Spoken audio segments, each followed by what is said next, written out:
E aí, pessoal, tudo bem com vocês? Eu espero que sim. Meu nome é Juan Trindade. Tô aqui para mais uma edição do Japão Semanal. Tô mantendo a regularidade, hein? Essa semana tem muita coisa legal.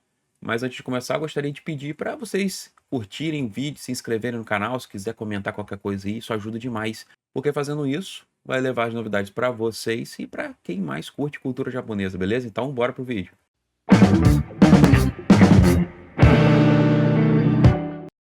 Animador da própria Toei pede por demissão da equipe sonora de One Piece. O tão aguardado confronto entre Luffy e o almirante Kizaru finalmente aconteceu em One Piece no episódio 1127.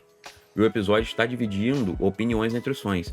Enquanto muitos elogiam a impressionante qualidade da animação, uma crítica recorrente, inclusive vinda de um animador oficial, está chamando a atenção: os efeitos sonoros datados utilizados na batalha.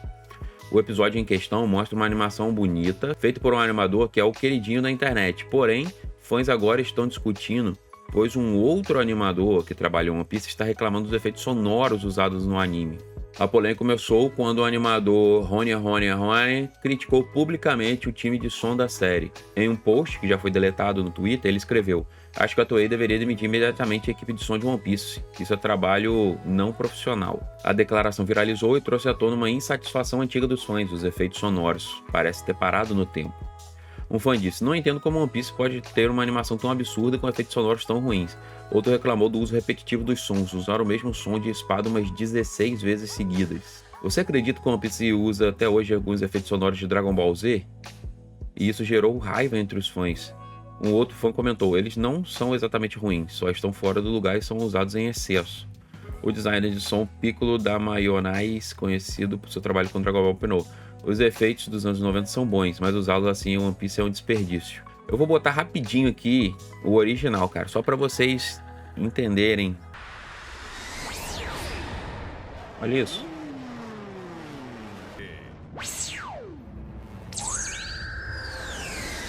Super Gêmeos, ativar!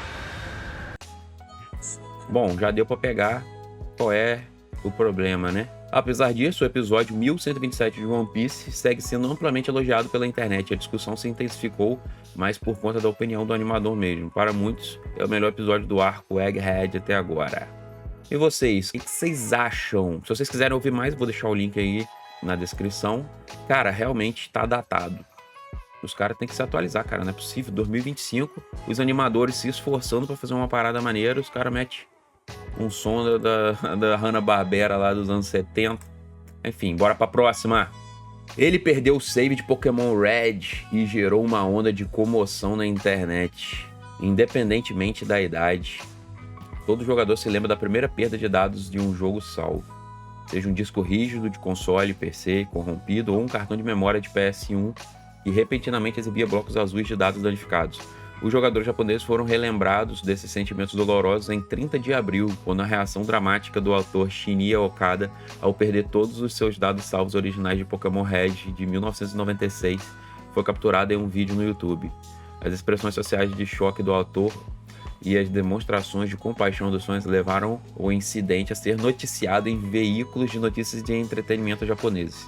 Um rosto familiar em drama japonês, o ator Shinya Okada, de 77 anos, também é um grande fã de Pokémon, jogando regularmente vários jogos da série em seu canal no YouTube, muitas vezes acompanhado por seu fiel Squirtle de pelúcia, que ele recentemente levou para uma adorável viagem ao aquário. O entusiasmo caloroso de Okada pelos jogos, além de sua narração dramática dos diálogos, rendeu ao jogador veterano mais de 56,4 mil inscritos. Em seu último vídeo Let's Play, postado em 29 de abril, o entusiasmo de Okada em continuar sua aventura em Pokémon Red gradualmente se transforma em descrença quando o jogo pergunta se ele quer começar do zero. As reações de espanto de Okada, como "espera aí, o quê?", ao perceber que todas as horas que ele dedicou à captura e ao treinamento de Pokémon desapareceram, são palpáveis. Okada também recorreu ao X para compartilhar seus sentimentos sobre o assunto em uma publicação que rapidamente acumulou 4,4 milhões de visualizações e mais de 200 comentários. "Meus dados salvos de cartuchos de Pokémon Red para Game Boy desapareceram. No resto da minha vida encontrarei outra aventura para embarcar." Embora já tivesse transmitido Pokémon Red anteriormente, ele anunciou que planeja parar de jogar por enquanto. A infeliz experiência de perda de dados de Okada atraiu muitos comentários simpáticos, com as pessoas relembrando a tristeza que sentiam ao perder valiosos saves quando crianças, muitas vezes em consoles baseados em cartuchos como o Game Boy e o Nintendo 64.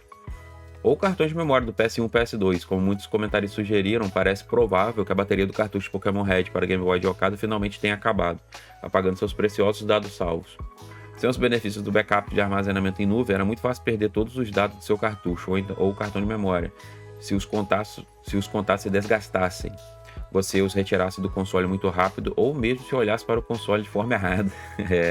Vou botar só um pedacinho da reação dele aqui pra vocês verem o coitadinho, cara. É osso.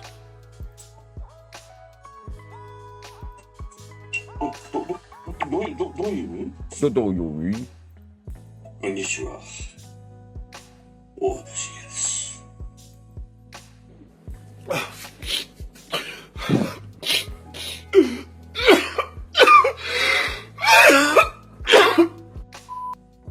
Cara, ele perdeu os dados salvos do canal dele do YouTube. É foda. Já perdi muito de Pokémon, meu Deus do céu. Pita caiu, soltou a bateria. Um amigo que não é amigo, né?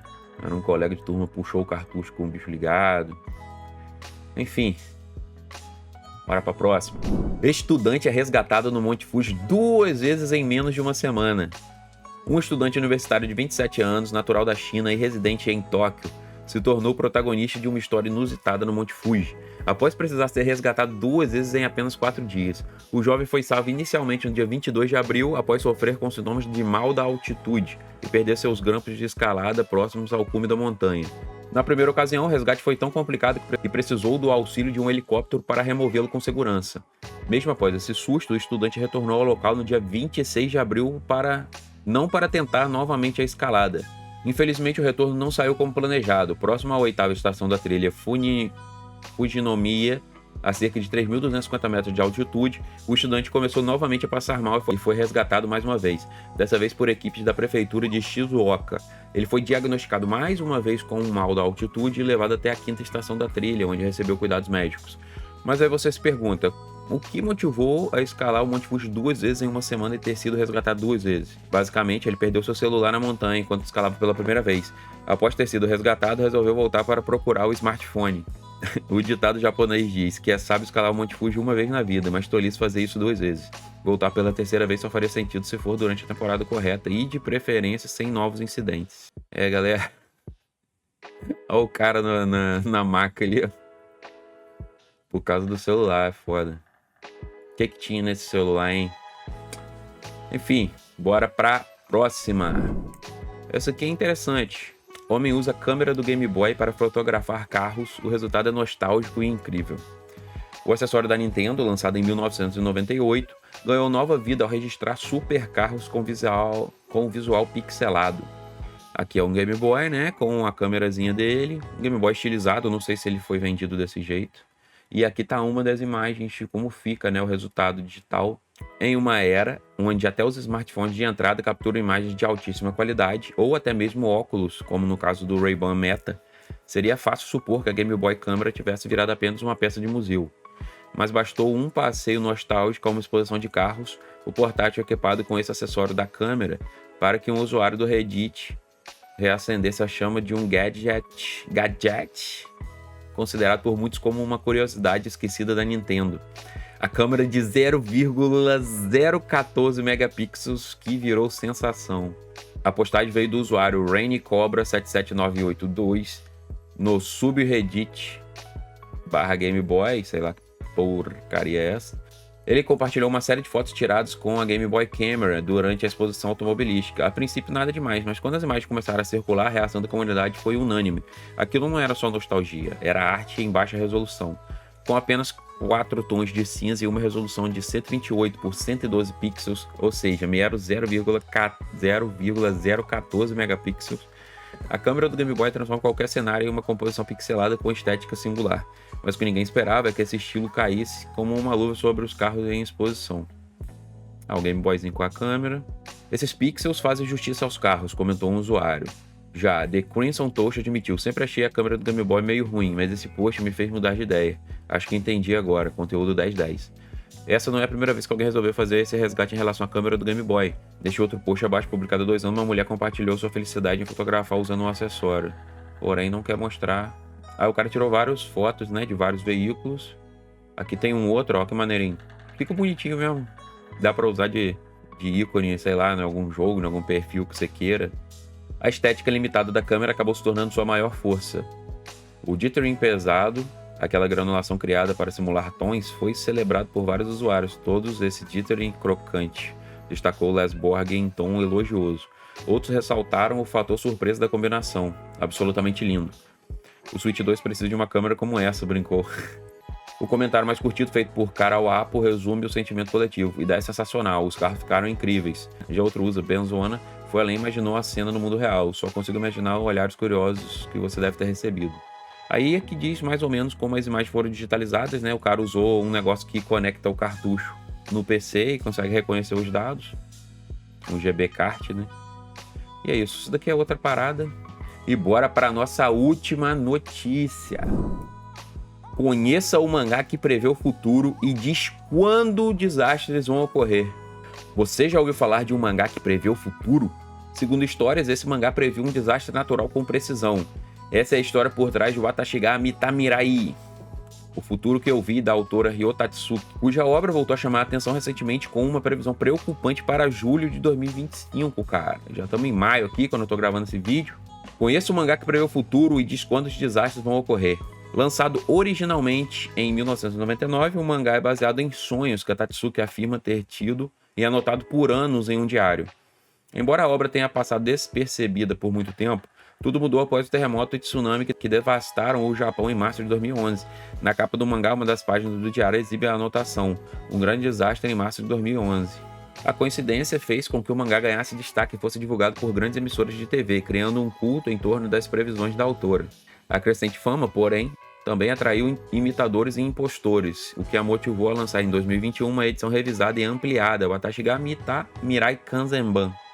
Nessa nova edição, Tatsuki fez uma previsão ainda mais específica. Um grande desastre ocorrerá dia 5 de julho de 2025. Ela admite que nem sempre entende o que os seus sonhos significam, mas quando datas são recorrentes, sente que deve compartilhá-las. Aqui está o traço dela, né? Um mangazinho. Mesmo com o ceticismo de muitos, a previsão está afetando o turismo. Em Hong Kong, onde o mangá se tornou popular, a companhia aérea Greater Bay Airlines anunciou uma redução de voos para o Japão após notar uma queda de 30% nas reservas. Eles atribuem a diminuição diretamente ao medo gerado por essas profecias. Para piorar, um famoso mestre de Feng Shui em Hong Kong também afirmou que um terremoto ocorrerá no Japão entre junho e agosto, alimentando ainda mais a ansiedade coletiva. Políticos ficam revoltados com rumores falsos de desastres. As autoridades japonesas não ficaram caladas. O governador de Miyagi, Yoshihiro Murai, criticou a propagação de informações sem base científica que afetam negativamente o turismo. Já o governador de Tokushima, Masazumi Gotoda, lembrou que desastres podem acontecer em qualquer lugar a qualquer momento, e que o foco deve ser na preparação, não em previsões alarmistas. Aqui está a capa do mangá Kanzenban. Nas redes sociais japonesas, a reação do público é mista, variando entre deboche e irritação. Lá vem a Tatsuki de novo. Se ela acertar essa, eu passo a acreditar. Por que ela só sonha com tragédias? Obrigado, youtubers de ocultismo. Pelo menos está ajudando a reduzir o turismo em excesso. Com duas previsões grandes em seu histórico, Tatsuki conquistou notoriedade rara entre os autoproclamados videntes. Ainda assim, o ceticismo reina. Afinal, a história mostra que mesmo os métodos supostamente científicos falham ao prever terremotos. Enquanto julho se aproxima, resta a dúvida: será que o Watashiga Mitamirai, o famoso mangá que prevê o futuro, é coincidência ou algo mais? O Japão aguarda e nós também. Eu não aguardo, não. Não quero que nada de mal aconteça pro Japão, mano. Mas vocês acreditam nisso? Acreditam em previsão pro futuro? Será que a autora vai estar certa nisso aí? Eu acho que não. Porém, lá acontece terremoto constantemente, né? Então, ela falar, julho vai acontecer. Se bem que ela botou data dessa vez, né? Então, eu não acredito e espero que não aconteça nada. Mas vocês, deixem aí pra mim nos comentários. Então é isso, pessoal. Esse foi o Japão Semanal. Espero muito que tenham gostado. Até a próxima e valeu!